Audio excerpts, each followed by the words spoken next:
All right, ready to get a little wild. We're diving deep into roots today. Oh, roots. It's well, It's not exactly about cute little animals having tea parties, is it? yeah, I was just thinking that it's a lot more cutthroat than it looks at first glance. Definitely. More like cutthroat and strategic. Absolutely. Each faction plays so differently. That's what I find so fascinating. You'd be like, this economic powerhouse. Right, like the Marquis just churning out wood, Exactly. Building up their empire. while someone else is, playing the Woodland Alliance, Mhm. quietly building sympathy and Oh, yeah. They're sneaky, very sneaky. but effective. Yeah, it's a war game, but there are so many ways to win. That's what we're going to break down today. Exactly. We're going to give you the rundown on all the core mechanics, the paths to victory, all that. Think of this as your strategy guide. Yeah, your cheat sheet to the woodland So you can hit the ground running. and avoid some of the common pitfalls. Pitfalls. You mean like ending up with a bunch of meeples, but no way to actually use them. Exactly. Or building up a huge engine only to have it all crumble because, well, you didn't account for the Erie's decree system. Speaking of the Erie, let's talk about winning this thing, because I've heard it's not just about, military might. No, definitely not. There are two main ways to win. You either reach 30 victory points, Oh, so that's an instant win. instant win, or you play a dominance card. Okay, wait, dominance cards. Yeah, they're these special cards, one for each suit. So like fox, rabbit, mouse. Exactly. And they can completely shift the victory conditions. Whoa, that's kind of crazy. So you think you're playing one way? Right. And then bam, someone plays a dominance card and now everyone's got to control like all the ruins or something. It's like the game is like changing its own rules.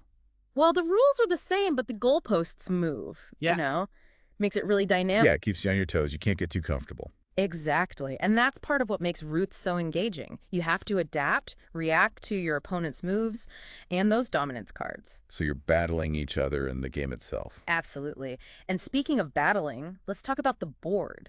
Right, because I'm guessing it's not just a bunch of trees and little clearings, Well, there are trees and clearings. but there's going to be more to it, right? Oh, yeah, there's a lot more going on. Each clearing, for example, has its own strategic significance. They can hold buildings, warriors, Ah, okay, makes sense. and they all have these specific suits, like fox, rabbit, mouse. Yeah, I've heard about those. They seem important. Oh, they are crucial for actions and crafting. Right, so each clearing is like its own little mini battleground. Exactly. It's all about resources and control. And Yeah. then you've got things like the ruins. Oh, yeah, the ruins. Tell me about those. They sound mysterious. They are. They're like these hidden troves of power. Ooh, like treasure chests. Kinda. They offer rewards, but they're tricky to access. So not just anyone can waltz in and grab the loot. Nope. Only the vagabond, with their special ability to explore, can actually delve into the ruins. Ah, so they have a built-in advantage there. Yeah, the vagabond's all about exploration and finding those hidden opportunities. Okay, so location seems pretty key in this game. It is, it is. And it's not just about the clearings themselves, but also the paths connecting them. So you can't just, march your warriors wherever you want. Nope, movement is restricted. What's stopping me from just sending my little army on a rampage? The main rule is you can only move your warriors if you rule either the clearing you're starting in or the clearing you're moving to. Ooh, okay, that's a bit of a brain twister. It is. You have to think strategically. You can't just wander around willy-nilly. So how do you actually determine who rules a clearing?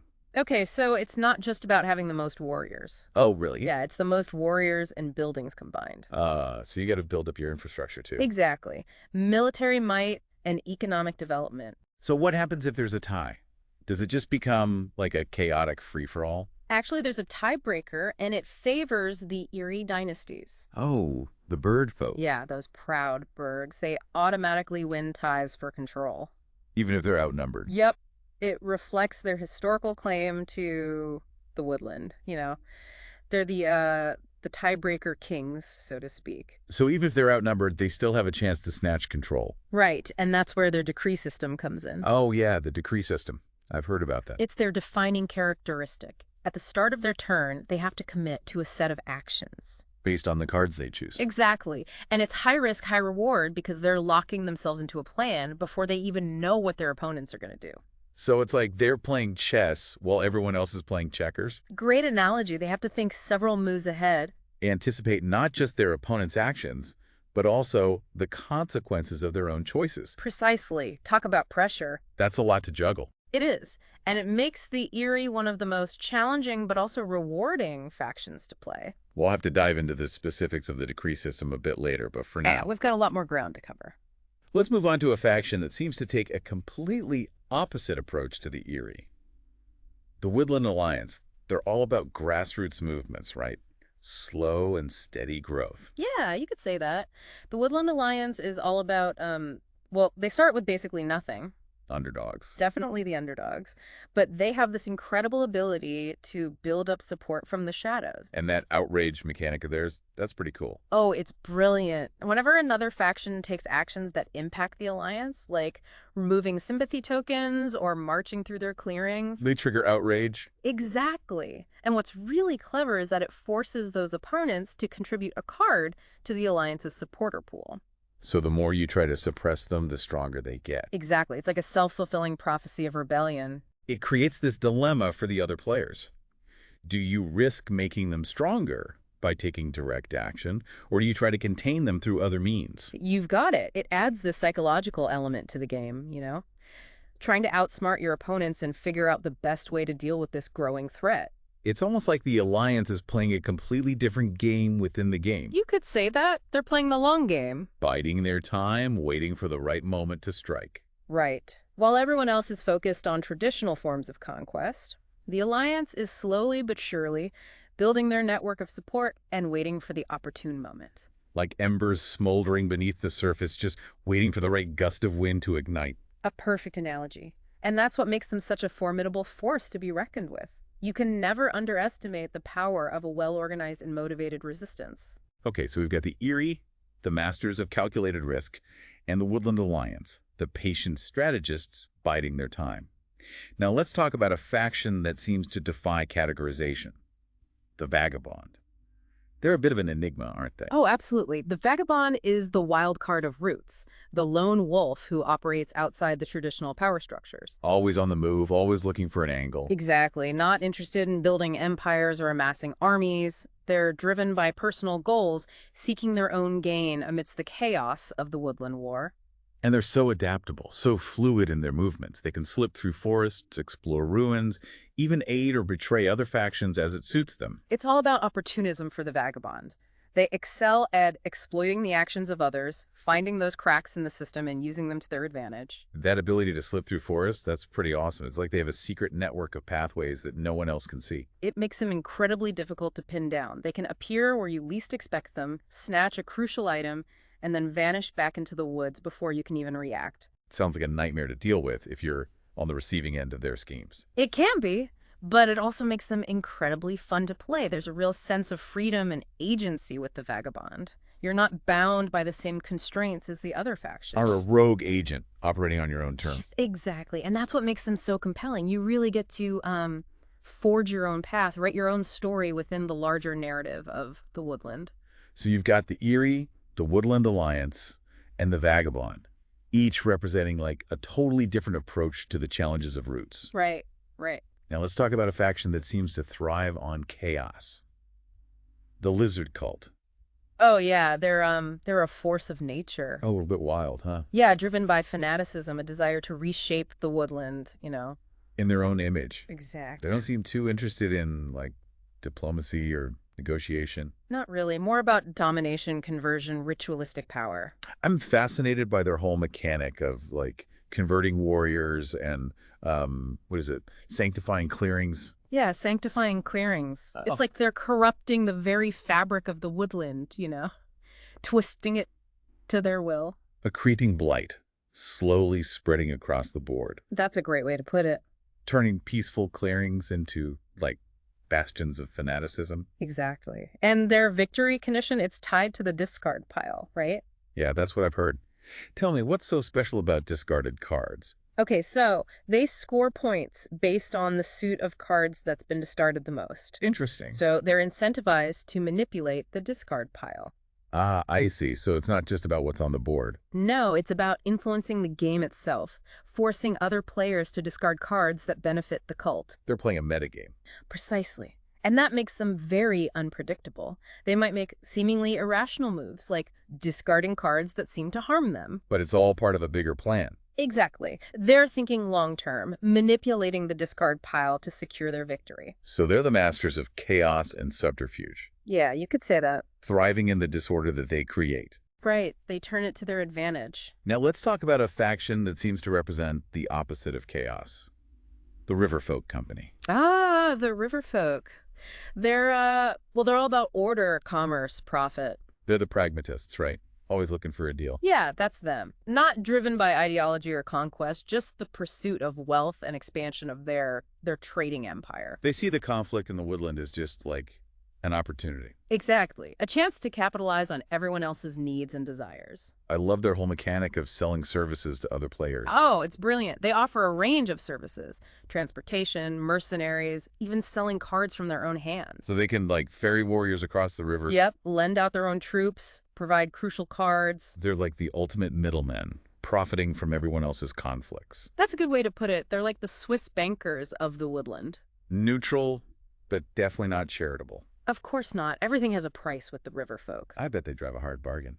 Oh, they do. They exploit desperation, maximize their profit. You really need a good understanding of economics to play them, I think. Yeah, a knack for negotiation, too. It's almost like they're playing a stock market manipulation game within the larger conflict. That's a great analogy. They're constantly evaluating the market, adjusting prices, maybe even creating artificial scarcity. To drive up demand. Exactly. So we've got the Lizard Cult, the Agents of Chaos, and the Riverfolk Company, the masters of the market. Now, onto a faction that seems to operate entirely outside the traditional battlefield. The Underground Duchy.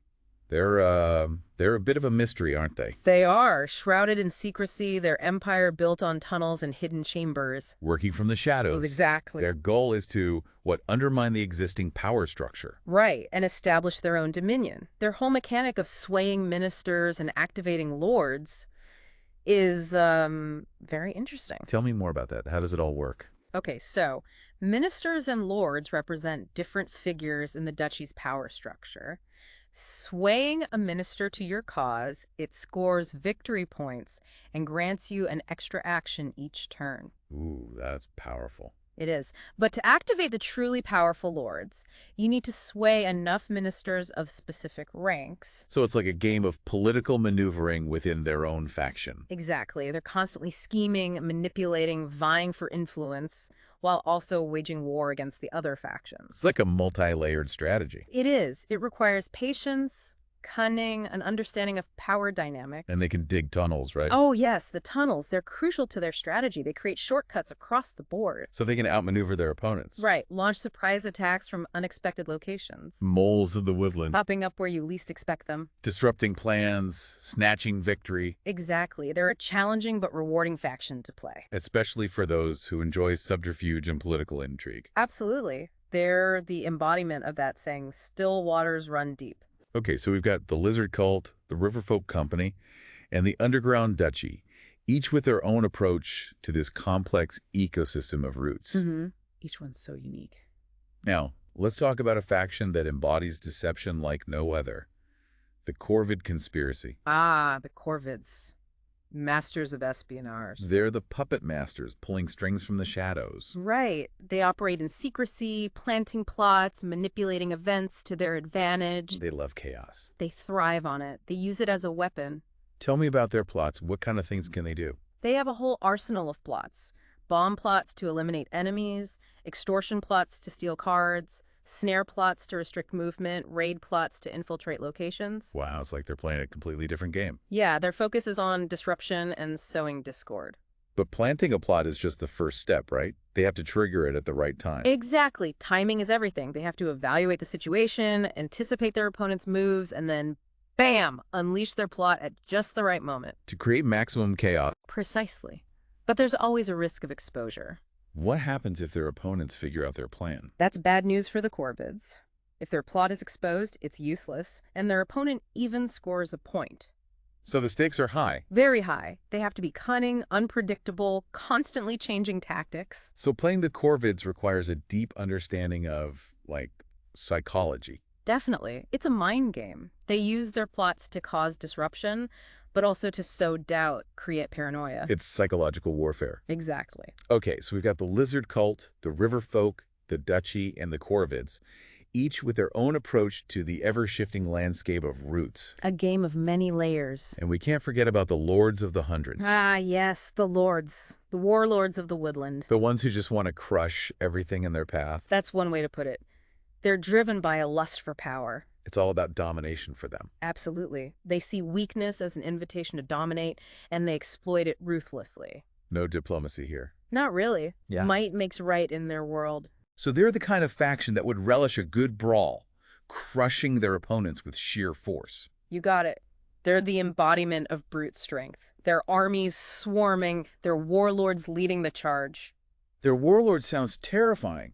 What makes them so special? Well, first of all, they can't be removed from the board outside of battle. So they're really tough to get rid of. Very resilient. And they have this unique mood card that changes each turn, granting them different abilities. So on top of being tough, they're also unpredictable. Exactly. They're constantly adapting, changing their tactics. What kind of moods can they have? Oh, all sorts. Relentless, allowing them to move and battle multiple times. Wrathful, giving them extra hits in combat. Calculating, providing strategic advantages. So each mood adds another layer to their gameplay. Exactly. They sound like a nightmare to face on the battlefield. Oh, they can be.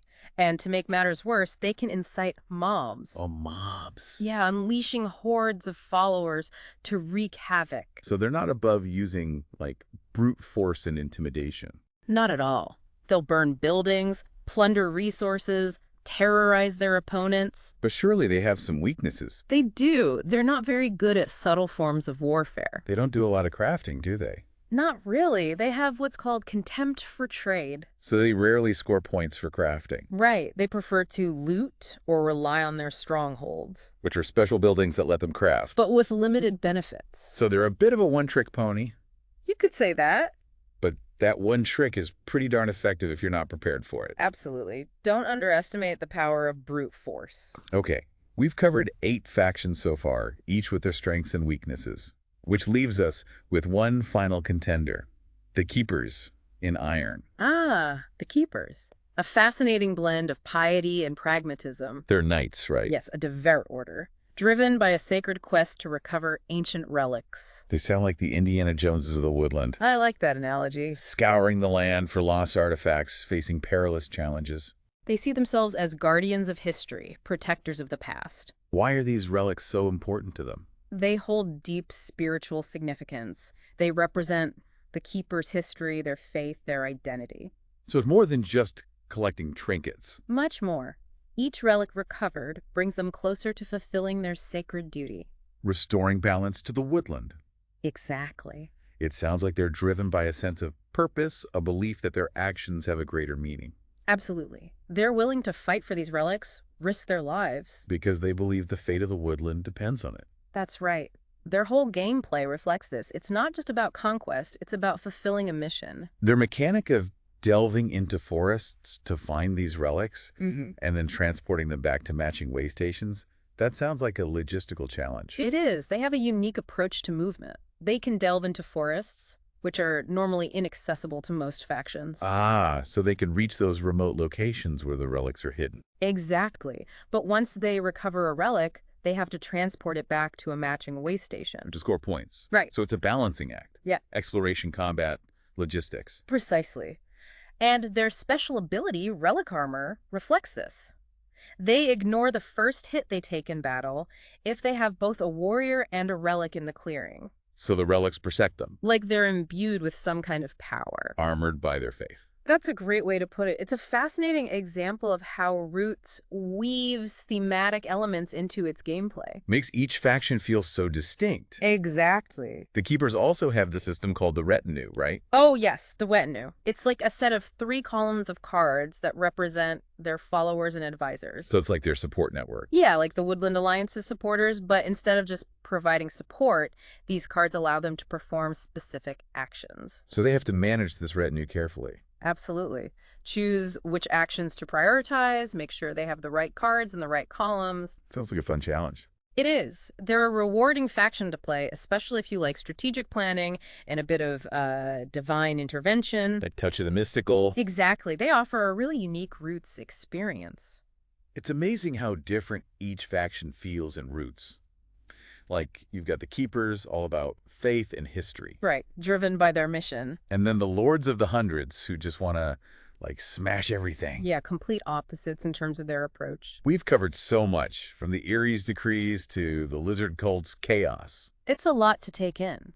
But I'm starting to see how all these pieces fit together. It is a very well-designed game, all these systems interacting. You mentioned earlier how Roots can feel like a different game depending on which faction you play. Oh, absolutely. Can you give an example of how two factions might approach the same situation in totally different ways? Sure. Let's say there's a clearing with a ruin. Okay, classic Roots scenario. Right. The Vagabond, they probably see that as an opportunity to, delve into the ruin, grab some loot, and get out. Make a quick profit. Exactly. But the Keepers, they'd see that same clearing as a potential spot for a way station. A place to secure their relics. Right. So the Vagabond sees personal gain. The Keepers see a strategic asset. It's all about perspective. And their actions would be different too. The Vagabond, all sneaky, using their nimble trait. Slipping in and out. While the Keepers, they'd focus on building up a strong presence, using their relic armor to defend. Two completely different approaches. It's like two games within the game. And this brings up another question. What about hirelings? How do they fit into all of this? Hirelings. They add a layer of, unpredictability. I've heard they can really change the game. They can. They offer unique abilities, but who controls them is partly determined by a dice roll. So even if you're playing perfectly, a lucky roll could give your opponent an edge. Exactly. That's what makes them interesting. They can disrupt clans, create weird alliances, even turn the tide of battle. Just from a dice roll. It's a bit of chaos, keeps everyone on their toes. No one gets too comfortable. Right. Hirelings remind you that, in Roots, fortune favors the bold, but a little luck never hurts. So we talked about factions, mechanics, strategies, even hirelings. We've covered a lot. And it's clear Roots is a deep game, a complex game. It's a game that makes you think, makes you adapt. And maybe be a little cunning.